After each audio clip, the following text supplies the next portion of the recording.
Hello everyone. Let's continue chapter 17, Stars and the Solar System.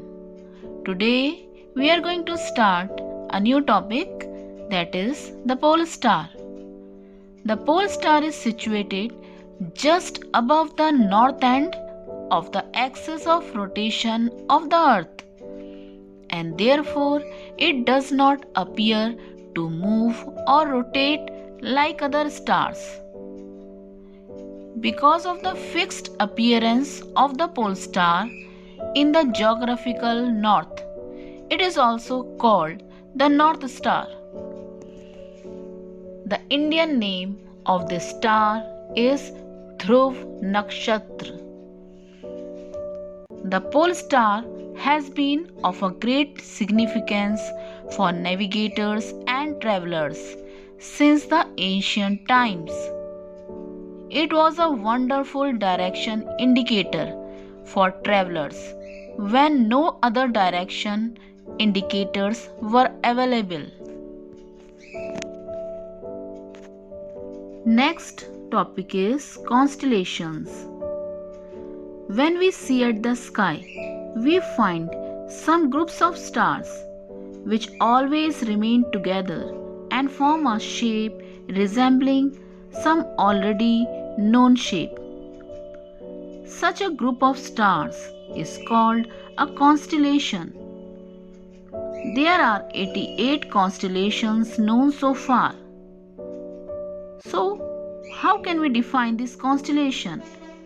Constellation is a group of stars that move together. Therefore, the shape of constellation always remains the same. And constellation appears to move in the sky from east to west.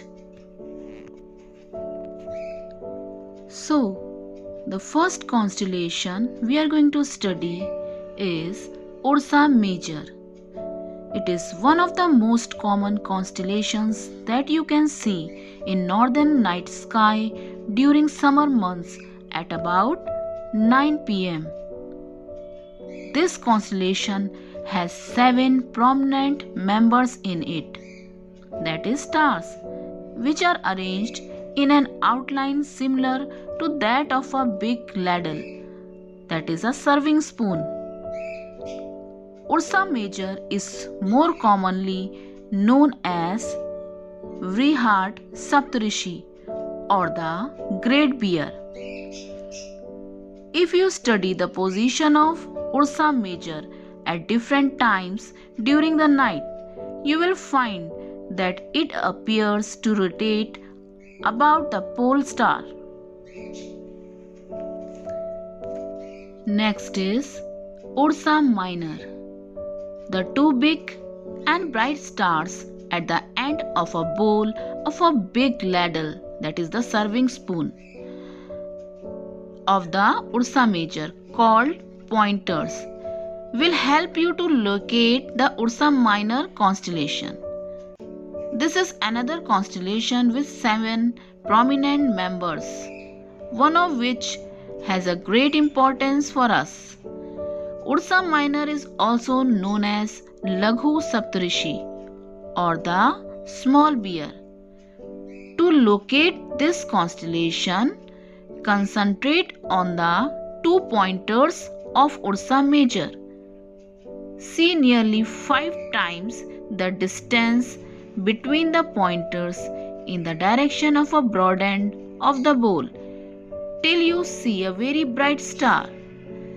This star is a pole star or Polaris. The pole star is at the end of the tail of Ursa Minor constellation. Next is Orion. Orion is a constellation of 7 bright stars. It also has many other faint stars. Its name is based on the Greek mythological hunter Orion. It is visible from January to March in the evening sky. The 3 bright stars in the middle of this constellation form the belt of the hunter. 4 bright stars together form the shoulder and the legs, a rough rectangular shape. The brightest star in the night sky, that is Sirius, can be easily located with the help of this constellation. If an imaginary line drawn through the three stars in the belt is extended towards the southwest, it will meet the star Sirius. Orion is referred to as Mriga, the deer, in the Rig Veda. Next constellation is Cassiopeia. Cassiopeia constellation is located in the northern sky. It was named after Cassiopeia, the vain and the boastful queen in Greek mythology. The combination of its simple W or M shape, which makes it one of the most easily recognizable constellation in the night sky.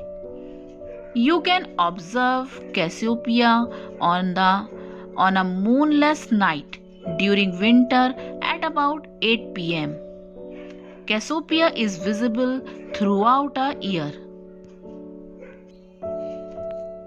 Next constellation is Scorpius.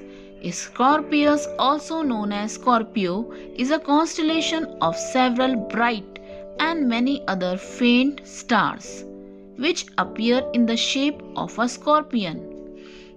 It is located almost at the center of the Milky Way. It appears in the sky in the summer season. So here you can see some of the constellations which can be seen during the month of January.